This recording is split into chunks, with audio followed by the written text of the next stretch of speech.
अब हनी पोट क्या है? एक लालच का टाइप। मधुमक्खी तो आपको पता ही है, हनी बी, बी हनी, ठीक है ना? तो वही कंसेप्ट है इधर कि भाई अटैकर के लिए एक लुभावनी चीज, जिसको एक ऐसा फेक एनवायरनमेंट जो सेम टू सेम कंपनी के एनवायरनमेंट जैसा ही हो, जो फ्रंट एंड में वर्चुअली रखा हुआ हो, लेकिन उसमें सिर्फ और सिर्फ कॉन्फिडेंशियल डेटा नहीं होता, बाकी स्ट्रक्चर कैसे पूरा सेम टू सेम होता है, ताकि अटैकर्स को लगे कि ये एक्चुअल में रियल एनवायरनमेंट है जिस पे वो अटैक कर रहे हैं। तो वही हनी पोट का कंसेप्ट है, ताकि ओरिजिनल जो एनवायरनमेंट है कंपनी, ऑर्गेनाइजेशन या वेब एप्लीकेशन या सर्वर का, उसको प्रोटेक्ट किया जा सके। अब ये क्या? वर्चुअल एनवायरनमेंट अटैकर्स को लुभावनी चीज रखने के लिए, लालच देने के लिए, ठीक है ना? एक कॉम्प्रोमाइज कंप्यूटर सिस्टम जो अगर हो, तो वो क्या हो सकता है कि भाई अटैकर जो है वो कॉम्प्रोमाइज सिस्टम की उसकी वनरेबिलिटीज होती है, उसको एक्सप्लॉइट कर सकता है जिस हिसाब से वो कॉम्प्रोमाइज हो, जिस हिसाब से वो वनरेबिलिटीज फाइंड हुई हो, चाहे वो पोर्ट के बेसिस पे हो, चाहे वो कैसे कैसे भी तरीके से। तो कॉम्प्रोमाइज अपना ओरिजिनल एनवायरनमेंट जो है जहाँ पे वर्क होता है, हर एक डिपार्टमेंट का वर्क, डेटाबेस से लेके डेटा स्टोर, सब कुछ, प्रोटेक्शन से लेके सब कुछ, ठीक है ना? एक कंसेप्ट यही है कि भाई साइबर सिक्योरिटी फील्ड में यही एक कंसेप्ट है कि डेटा को कैसे प्रोटेक्ट किया जा सके, ठीक है? दैट्स इट, दूसरा कुछ नहीं। यही कंसेप्ट की वजह से सब कुछ, ये पूरी एनवायरनमेंट, पूरा ये समंदर चलता है। यही है कि भाई हम क्या कर सकते हैं, अगर ये हनी पॉट रखा वर्चुअल एनवायरनमेंट पे, तो अटैकर अगर अटैक करे तो हम मॉनिटर कर सकते हैं कि कैसे उन्होंने अटैक किया, ट्रैक कर सकते हैं कि कौन से लेवल, कौन से लोकेशन से हुआ, कौन से हिसाब से उसने ट्रैक किया, ठीक है ना? उसका बिहेवियर हम जान सकते हैं।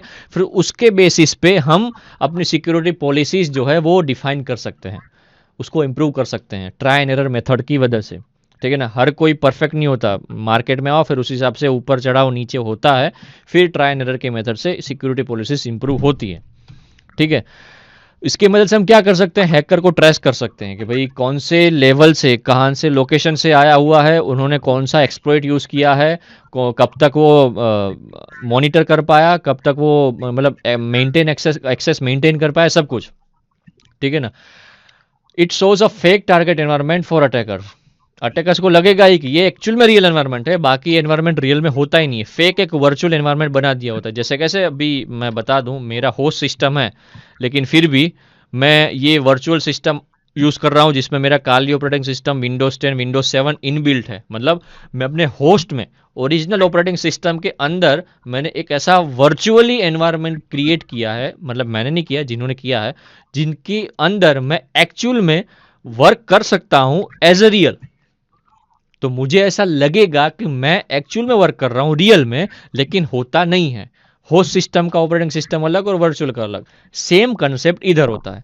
पूरा कंप्यूटर अपनी कंपनी का जो स्ट्रक्चर होता है उसका फेक स्ट्रक्चर बना देते हैं फ्रंट साइड पे, ठीक है ना? ताकि अटैकर्स को लगे कि यही एनवायरनमेंट है जहां पे मुझे अटैक करना है, और उस हिसाब से वनरेबिलिटीज फाइंड करके एक्सप्लॉइट करता है, ठीक है ना? जो ये एक एग्जांपल देखो, मतलब क्या है कि पुलिस जो है, अगर चोर को पकड़ना हो या फिर क्रिमिनल को पकड़ना हो, तो ऐसे प्लान बनाती है, ठीक है ना? चोर को पकड़ने के लिए चोर की तरह सोचना पड़ता है। तो यही सेम कंसेप्ट है, अटैकर्स को फाइंड करने के लिए या फिर अटैक्स ढूंढने के लिए उस हिसाब से सोचना पड़ता है।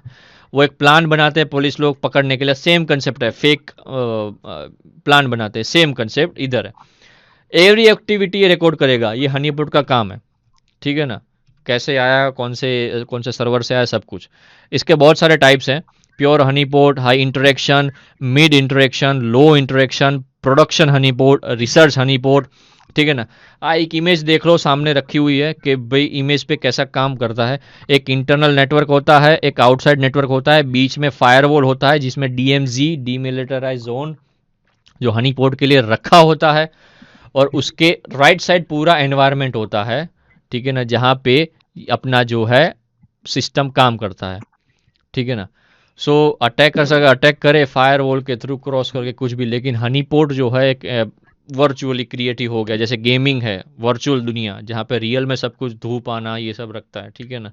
चलते हैं लोग, गोलियां बौछार करते हैं, ये सेम कंसेप्ट है, जिसमें कोई दिक्कत नहीं है। सिर्फ आपको याद रखना है रियल को एक वर्चुअल में रखा हुआ है, ठीक है ना? ताकि लुभावनी चीज हो सके कि हाँ मैं अटैक इधर होगा।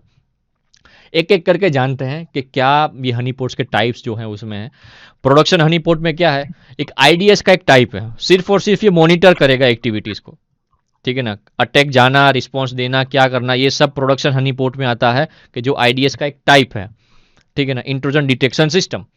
अब रिसर्च हनी पोट क्या है, अब रिसर्च में क्या होता है कि एक बार गलती कर दी तो गलती दूसरी बार ना हो, उसके लिए जो स्टेप्स फॉलो करते हैं, कैसे हुआ, बैकग्राउंड कहाँ से हुआ, उसके इम्प्रूवमेंट कैसे ला सकते हैं, ये पूरा रिसर्च स्टडी जो है ये इस हनी पोट में होता है। ये एजुकेशनल पर्पस के लिए ही होता है, इसका यूज ऐसे उसी हिसाब से ही किया गया होता है, सिक्योरिटी एनहांसमेंट के लिए, अवेयरनेस फैलाने के लिए, ठीक है ना।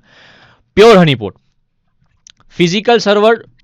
प्योर हनी पोट में क्या है, एक फिजिकल सर्वर होता है जहाँ पे वर्चुअली एनवायरनमेंट क्रिएट है, अटैकर्स को पता ही चलता है कि यही एक मेरा जो है अटैक करने का स्थान वही है, ठीक है ना।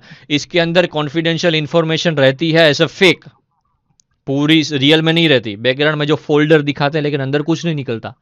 सेम कंसेप्ट, सबको लगेगा कि एडमिन एक्सेस है लेकिन अंदर एंटर मारो तो कुछ नहीं निकलता, सिर्फ फोल्डर तक ही सीमित रहता है। तो सेम कॉन्फिडेंशियल इंफॉर्मेटर का स्ट्रक्चर जो होता है सेम रहता है, और एक मॉनिटरिंग सॉफ्टवेयर जो होता है वो एक ध्यान लगा के बैठा रहता है, जैसे सिक्योरिटी गार्ड रहते हैं, आना जाना, एंट्री एग्जिट सब कुछ करना। सेम कंसेप्ट इधर रहता है कि भाई इधर हनी पोर्ट पे किसने अटैक किया, कहाँ से किया, कैसे किया, वनरेबिलिटीज कौन सी फाइंड हुई जिसकी मदद से अटैकर ने एक्सप्लॉइट किया, सारा वर्ड ये प्योर हनी पोर्ट में आता है।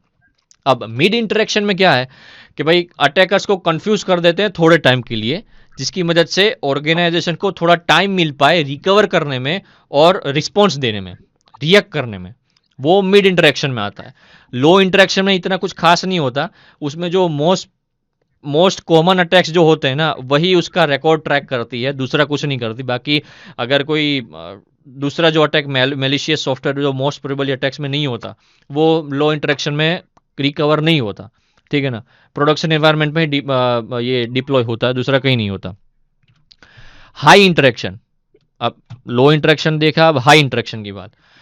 It uses virtual machines to keep compromise system isolated, ठीक है ना। अब इसमें क्या है, हाई इंटरेक्शन में कॉम्प्रोमाइज सिस्टम है वो एक क्रिएट कर देती है वर्चुअल मशीन, ताकि वो कॉम्प्रोमाइज सिस्टम ज्यादा ना फैले, ठीक है ना।